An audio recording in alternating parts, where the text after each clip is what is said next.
So we have Jeep, Dodge, and Ram that are in such a bad place right now that it has been reported that they are going to drop their MSRPs by up to 35% across the board. So I wanted to find out exactly what was going on with this from the one man that covers everything Stellantis every single day.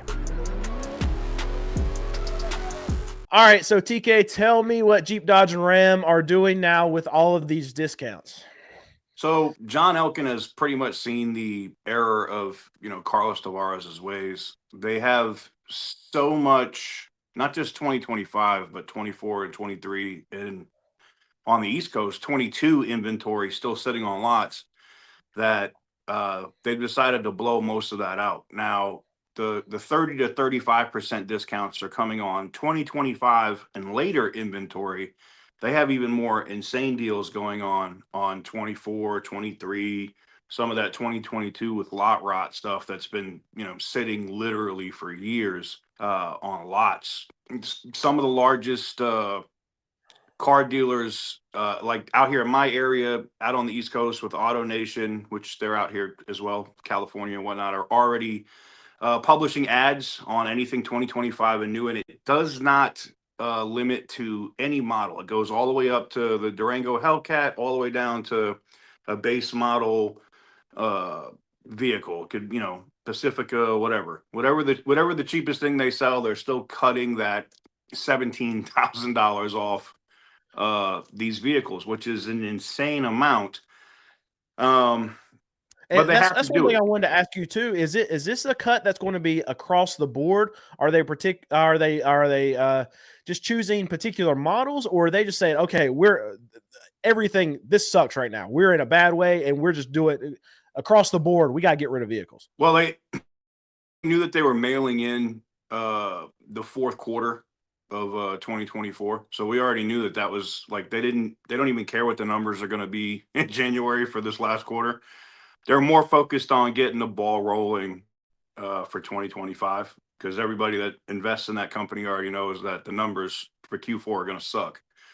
But they're more focused on getting back to pricing where they can move vehicles. So the strategy that Tavares was using of jacking vehicle prices up, 45% in some cases, and trying to make more money off less units, it's not working.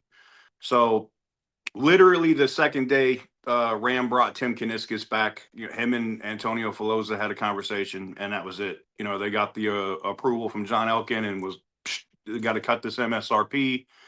We got to get more vehicles out. And then, as soon as that happened, you see the rollback on the layoffs from Jeep, because they're like, if we're cutting the price by this massive amount, we're going to be able to roll vehicles out and down the line.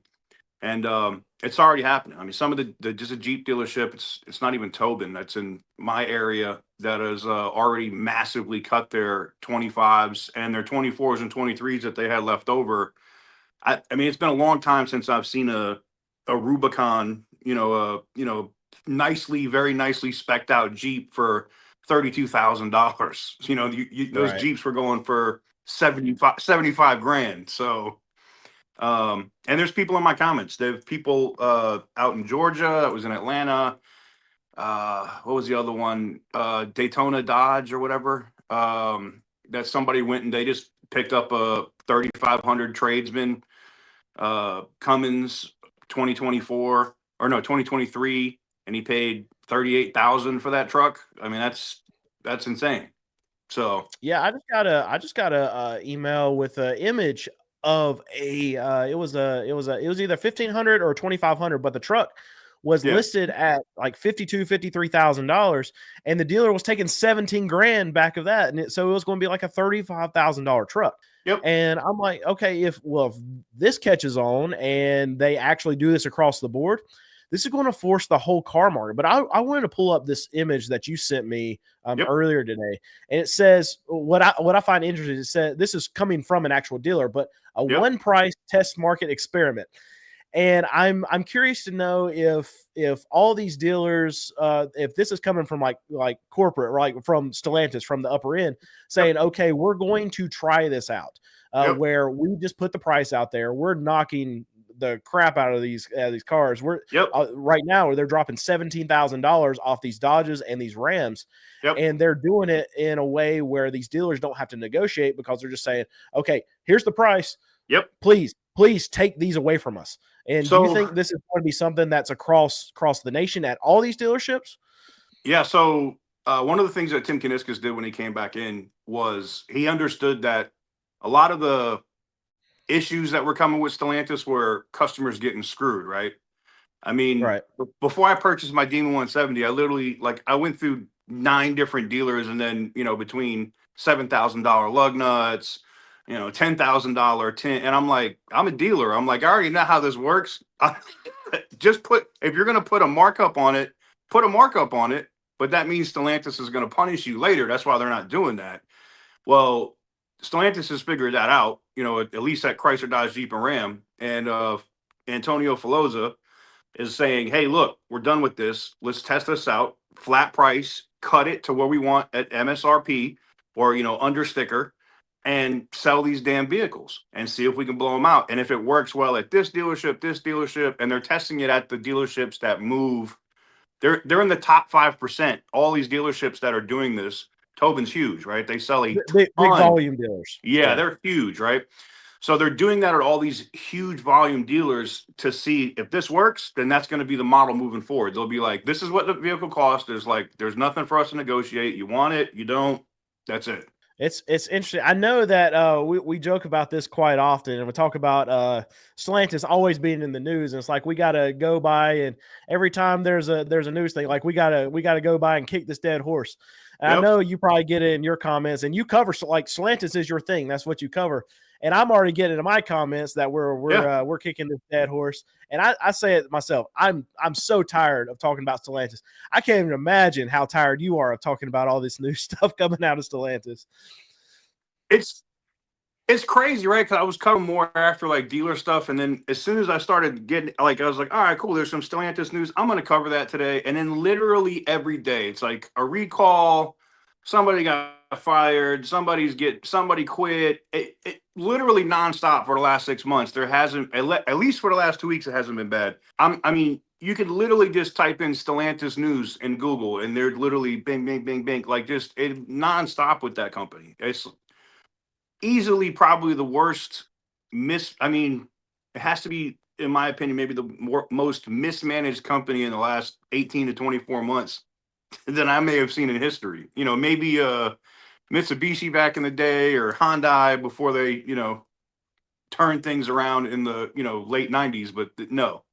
they're horrible. Yeah, and I know you're a big Dodge fan. Do you have hopes for this new regime that's kind of taking over right now, that they're going to be able to right the ship and turn it around with these price is just lowering the price? Is that the answer? Is that the answer to all the problems?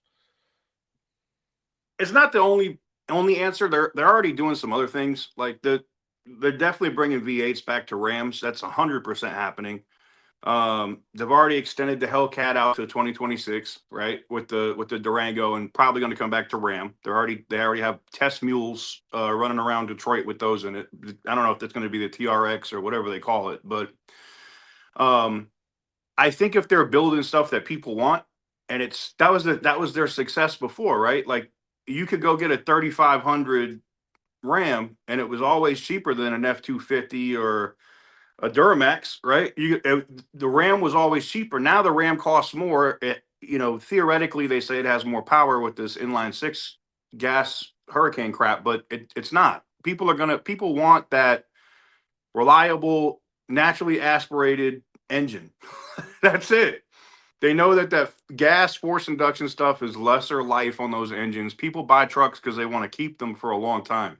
You have the people that lease stuff or keep stuff for a year or two, but you have those old school customers that want to buy a truck and keep it for 15 years or 20 years.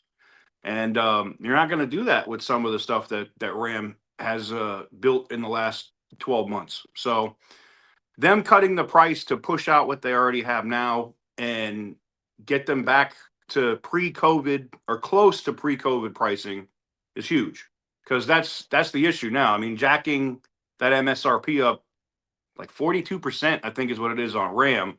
is insane. I mean, that's a recipe for disaster. And by them cutting it, it's going to force Ford and GM to do the same. They can't keep, their vehicles sky friggin' high when all the Stellantis dealerships across town are, 25 to 30% less. Yeah, 100%. I wanted to ask you actually your take on this going that way is what it's going to do to the market. So I know that we just looked at this ad right here where you have $17,000 off some of Yep. these Rams, and that's going to allow Ram to sell trucks that are $35 to $40,000, and its counterpart at Ford is going to be 56. I just went to a Ford dealership, cheapest truck I found on the whole Ford dealership, little Ford XLT. Yep. Nothing great. I mean, not the highest level trim and not the Right. XL, so not the lowest, but really, literally the next step up from an XL model. It was $56,000. Yep. So when a consumer sees a $56,000 Ford and a $37,000 Ram 1500, They're I going to mean get the Ram. yeah. So what's it going to do to the rest of the market, specifically the rest of the big three? Well, so as far as consumers go on the market, they're screwed. You got to think about this. Everybody that just bought a Ram in the last 18 months, right? Remember when Tesla did this when they cut all their Yeah, prices on their vehicles? Ram is doing this, Stellantis is going to do this on all their vehicles now. And you're going to see customers that are already up, they're already upside down 8 to 10, 12,000 on a, but now they're going to be upside down 25,000, 28,000 on that same loan overnight because the MSRP of that vehicle has just went, you know what I'm saying? Um, and stuff that I know you've talked about it. I know Lucky talks about it all the time. It's the same thing. We've been teetering on that. When is the car market going to eat it, right? When is it going to crash where, banks aren't loaning tight as it is, but when you start seeing people that are so upside down on their loans, they're either going to just give them back or they're going to default. That's what happens in the market. They don't care. They had a truck that they see, oh, I can go get a new truck now that's $30,000 less. They're going to go take out a loan and get that new truck, and they're going to give back this other one. And you're right. gonna. I mean, I know you go to the auctions as well. Like the auctions are going to be full. Like not that they're not already full, but they're going to be insanely full with givebacks, repos, voluntary repos. It's going to be a disaster in that side. Um, on the pro consumer side, or the side that where people haven't bought yet, you're going to see a lot of people try to buy. And I think banks, insurance companies love this, right? Less money or less value on a vehicle. They don't feel like they're over insuring something for the insurance companies, but the banks are going to love it because the loans aren't going to be as big, right? They already know what it's going to be. It's more theoretical. The loan to value is more real for them because that's the thing. A lot of banks are getting out or not dealing with the auto loans is because they're like, these vehicles aren't worth 100 and like the Wagoneers. It's hard to get loans on those. They're not worth $115,000. It's just not. It's not a thing. So Yeah. I think it. I think it screws consumers, but overall, it will help the market in the long term. Yeah, I think the consumers from the last 2 years is who it really hurts because they're the ones that are going to get hit with all this negative equity coming from all these price drops. But I wanted to kind of dig into what I think might occur is that we might start a race to the bottom in the car market, specifically with all these trucks. Yep. Because I mean, I guess you could look at SUVs and really I mean, so Jeep's kind of an animal of its own, in my opinion. You're going to have Yep. the niche of Jeep Wranglers, Jeep Gladiators. You're going to have a particular buyer for that, which is great for those buyers that are coming in and buying that. But I mean, really, the competitor for that, what maybe a Ford Bronco. But I Yeah. think the biggest hit is going to be the big three with their trucks. You have Ford F-150s, you got the Chevy Silverado, and you got the GMC Sierra.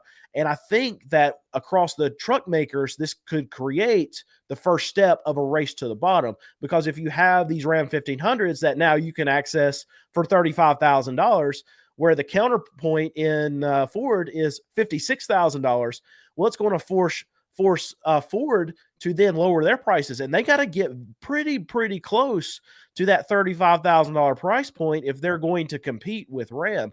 And I don't know how much margin these truck makers already have baked into what they're making right now, but it can't be a good thing for the rest of these automakers. And they're probably Ford right now, GM, they're in their conference rooms right now trying to figure out, okay, what are we going to do? Because we know that Stellantis is lower in the Ram prices. Like our sales are going to fall off a cliff because we're going to lose market share to them really quickly when they have a $35,000 full-size pickup. Yep.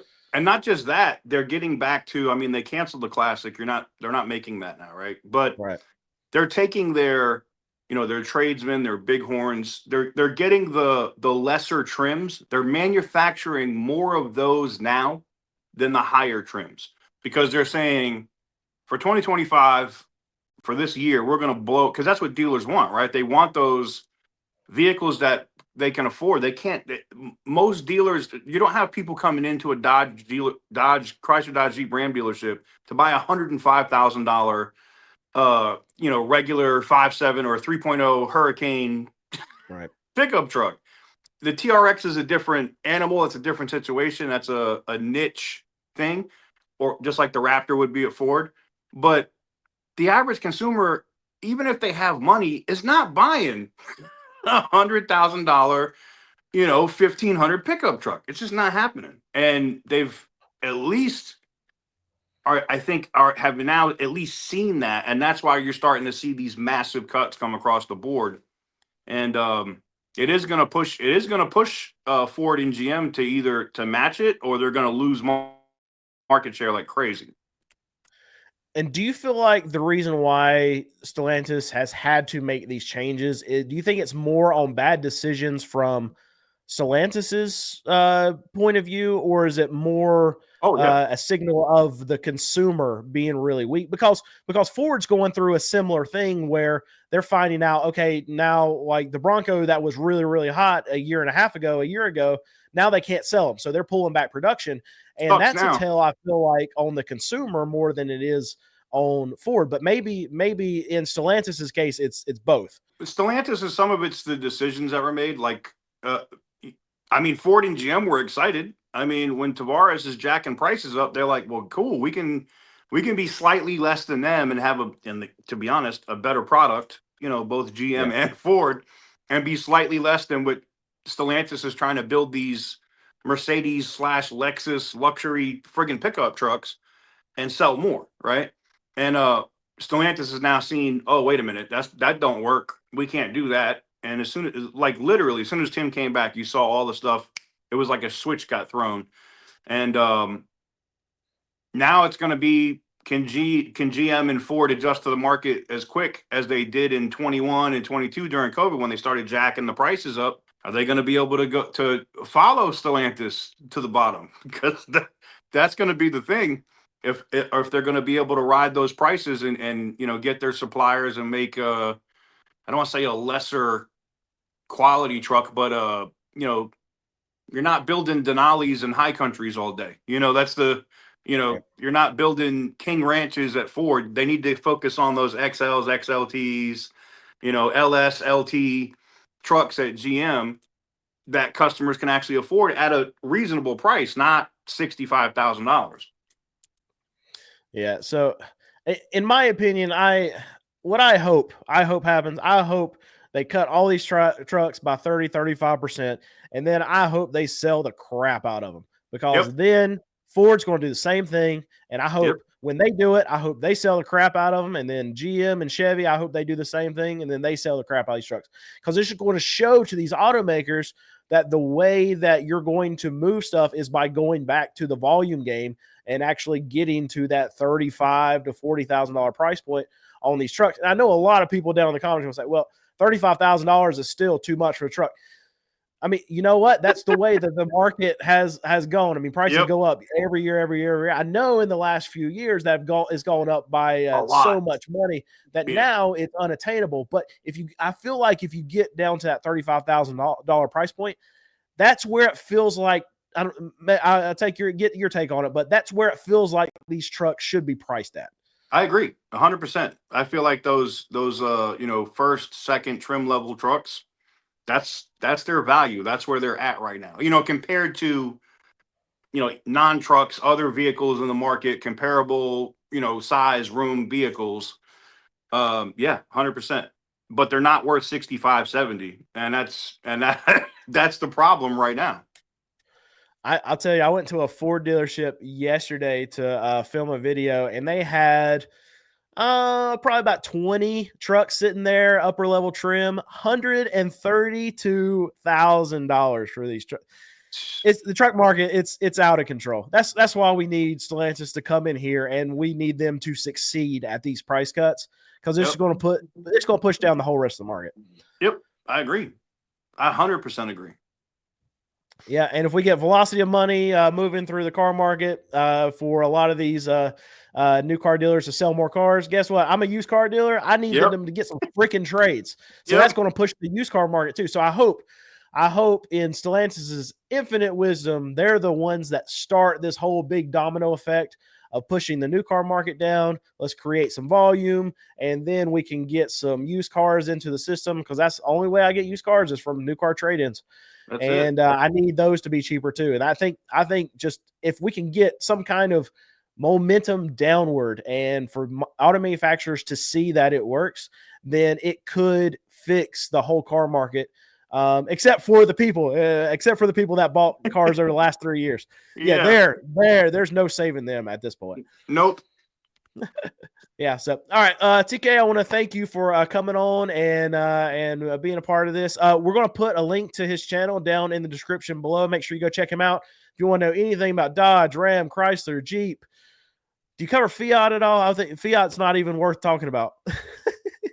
Yes, sometimes I talk about them if I want to laugh. That's about it. Yeah. So anything Stellantis related, until all the brands get sold to another company, TK will be your source for information. So check him out, go subscribe to him, and I hope you guys have a great rest of your day.